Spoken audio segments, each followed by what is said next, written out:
kapayapaan, kagalakan, kasaganan at ang pagpapalaan ng Diyos ay patuloy na managana at sumagana sa ating buhay lahat. Balutan tayo ng pagpalang dugo ni Kristo Jesus. More anointing, more fire. In Jesus' name, Amen. Purihin ang Diyos. Magandang oras po sa inyo lahat at nawa ay patuloy tayong ingat at pangunahan ng ating amang Diyos na sa langit.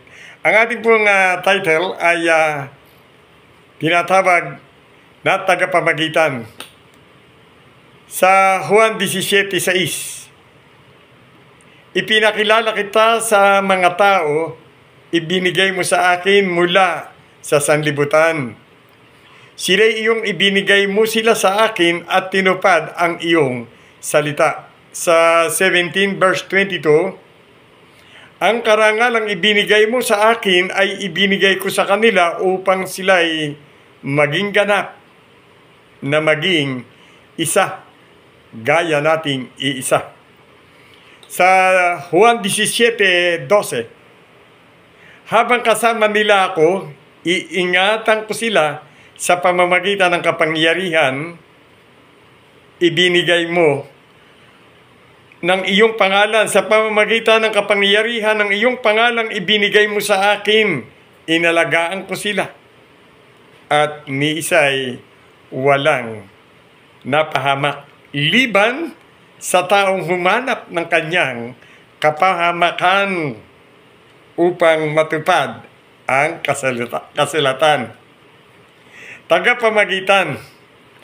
Ang parangal at papuri ay sa Diyos lamang po ibibigay. Amen? Makikita po natin ang pagkilala ng mga tao sa pamamagitan ng tagapamagitan.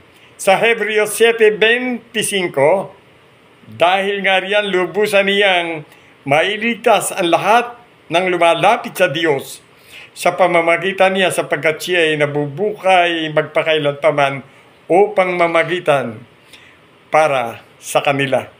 Sino po yung nabubuhay na yon? Si Jesus Christ po. Pagka tinanggap mo po siya, siya po yung nasa iyo ng puso. Wala kayong question doon, Diyos yun eh. Ang Ama, ang Anak at ang Espiritu iisa. Siya mismo ang bumaba dito sa lupa upang tayo'y magkaroon ng kaligtasan kung inyong tatanggapin na si Jesus po ang Diyos noon ngayon at magpakailan pa man. Kung hindi, may kalayaan kayo eh. Pero ito sinasabi sa banal na kasulatan, siya po ang tagapamagitan. Siya ang nabubuhay magpakailan paman. Kaya nararapat ninyong lapitan, kayong mga taong wala pang pagkakilala sa Diyos, kayong mga baguhan, kayong mga datingan na hindi pa lubusang nagtitiwala sa Diyos. Maliwanag po ang sinabi. Si Jesus ang daan ng buhay at ang katotohanan, walang makakarating sa Ama kundi sa pamamagitan ni Jesus. At gayon na lamang ang pag-ibig ng Diyos sa sanlibutan, isa man sa kanyang sinalitay, hindi mawawala ng kabuluhan. Kahit saan ka pumunta ngayon, sa pag-research mo diyan sa cellphone, ang daming kaguluhan sa iba't ibang dako ng daigdig, nagaganap na po ang sinabi ng Panginoon. Na bago siya dumating, ang lahat ng kaguluhan ay sasapitin muna dito bago dumating.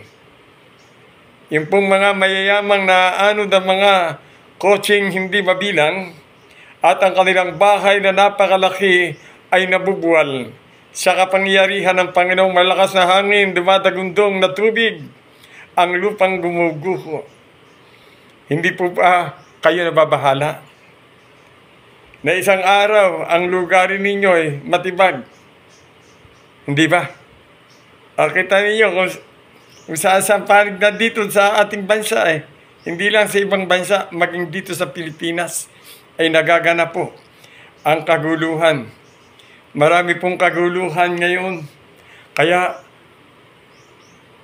paalala ng Panginoon, malapit na po talagang dumating ang Panginoon dahil ang sabi niya, ako'y darating pagka ang lahat ng tao'y nakarinig na ng aking banal na salita. Ay malapit na po kasi itong cellphone ang ginagamit ngayon eh. Sa iba't ibang panig ng daigdig, nasaan ka man, inaabot na ngayon ng salita ng Diyos ang lahat ng tao. Kaya po, huwag po kayong mag-alala. Kung ang kapasyahan ninyo isi-isi lang kayo, kayo po yan. Alam po naman pilitan nito eh. Dahil ang Diyos po mismo ang nagsabing naganap na. Kaya wala kang gagawin kundi pakinggan mo ang salita ng Diyos. Kaya nga po, mayroong tagapamagitan upang ang tao'y walang maidahilan pagdating ng oras na sila'y hatulan. Kung hindi ka, ang iyong pangalan ay nakalista sa aklat ng buhay, doon ka sa tinatawag na paghihirap na walang hanggan. Opo, hindi po natin alam. Ayoko na pong alamin, ayoko pumunta doon. Kaya po ako'y patuloy na nangihikayat sa maraming tao na magbalik loob sa Diyos. Sampalatayanan si Jesus Christ upang kayo'y magkaroon ng kaligtasan. Ito po ang purpose, kaya maraming katulad ko nagpapahayag ng salita ng Diyos na ang motibo namin ay maligtas ang mga taong hindi paligtas. Dahil hindi po samahan ang papasok sa kalangitan. Iyon lamang pong may relasyon sa Diyos na buhay. Anuman ang iyong relihiyon, kung wala kang relasyon sa Diyos, kawawa ka naman.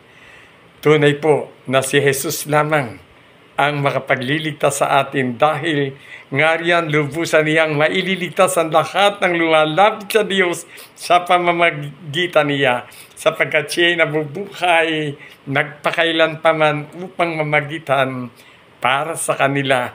Tagapamagitan si Jesus Christ nasa iyo, kaya ka pinakikinggan ng panalangin mo dahil si Jesus ay nasa iyo. Amen. To God be the glory. Papuri ay sa Diyos. Amen. Amen.